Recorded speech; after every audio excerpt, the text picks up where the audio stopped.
Hey guys, today I'm going to cook for you some chicken wings and some drums. And I'm going to fry them. And let me get them right over here and put them in this. I had them draining. I put them in a brine. I meant to only brine them for 24 hours. I ended up brining them for 48 hours. But give me 1 second.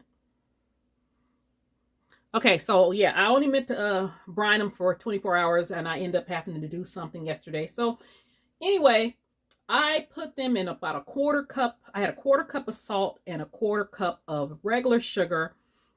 Just mix that up, put them in a bowl and just let them kind of, soak. So I'm not gonna put a lot of seasoning in there because whenever you brine, it's gonna be pretty flavorful already and you don't want it too salty.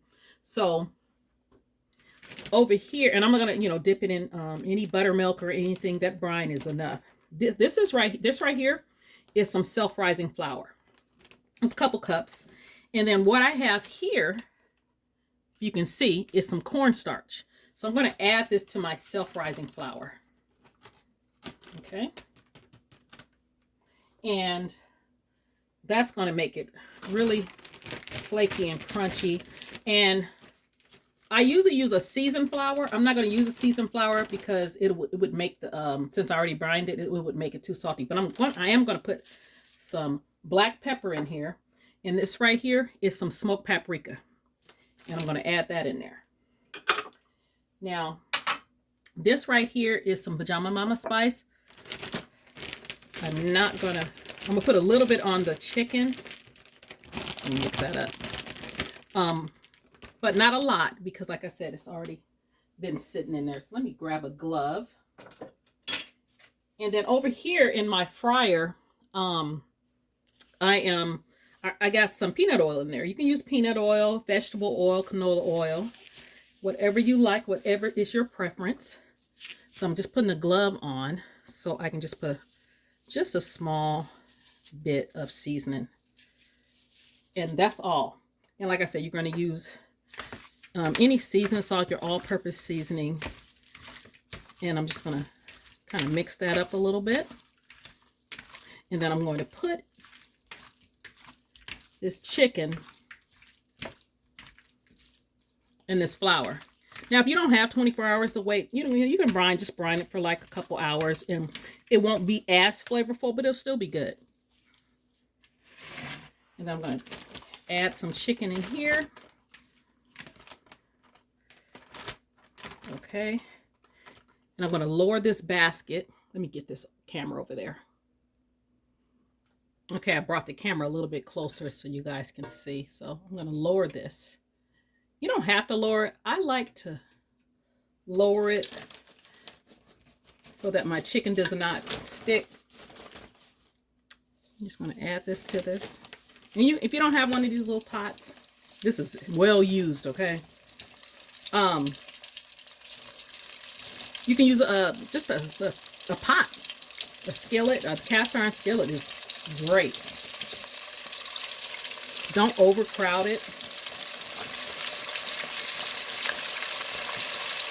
And then when you fill this pan up with, like if you use one of these baskets, you want to fill the grease up to the bottom of the basket. So when you drain it, it's not just sitting on there. Let me see how much I got in there. Maybe a couple more pieces. And I might be able to get it all in there. And then you're going to cook it for about 15 minutes. Oh, another thing I wanted to say. There is a temperature gauge on the side over here, right there. And I have it set at, it goes up to 400. Usually, I think people cook it at 350. I set it at 375 because whenever you put your chicken in the grease, the temperature does kind of fall. So I put it at like 375. Okay, it's been cooking for about, what, 15 minutes? Maybe almost 15 minutes. So I'm just going to pick this up and let it drain on the side. Your chicken internal temperature should be 165. or above. And you look over here, I always put my chicken on a wire rack, and it keeps it crispy. I mean, you can put it on paper towels, it's fine, but I like mine's to drain on a wire rack. Some good looking chicken. You see how crispy it looks? That's because that added cornstarch. So I'm going to cook the rest of this chicken. Not that many more pieces. And I cut up that watermelon I had. I'm gonna make it like a little watermelon salad, and I'll be right back to you.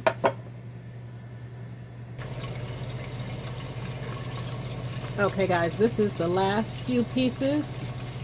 So I'm gonna turn this fryer off. And let's see what we got. It's floating. You know it's done. You just set it on the side, let it drain for a bit. And take it out. And we are done over here. And I did make that watermelon salad. I'll show you guys in a minute. I have the watermelon salad recipe on my YouTube channel if you guys want to know how to make it, but I'll tell you what's in it. Let me get you over here so you guys can actually see. Okay, this is what the chicken is looking like. Didn't fry a lot. Dante's not here. He is out of town, so I can have some tonight and some for lunch tomorrow. Make like some hot wings out of them tomorrow. And the watermelon salad right here, all this is, let me let you guys get a good look at that. You guys see that? All that is some watermelon, some sliced red onions, and some mint and gorgonzola. And then your dressing is just a little bit of red wine vinegar, salt and pepper, and a little bit of sugar if you want, if you think it needs sugar. But I didn't put any sugar in it because the watermelon is very sweet. So that is my meal for tonight, and that is just a quick, you know, how you make some little fried chicken wings for a quick dinner on a hump day Wednesday evening, or any day for that matter. So you guys try this recipe, try brining your chicken, see if you like it, see if you don't like it, see if you like it better the other ways you cook it. It's just a million ways to make fried chicken. It's just one of them. So you guys like, comment, share, and subscribe. You guys have a great day.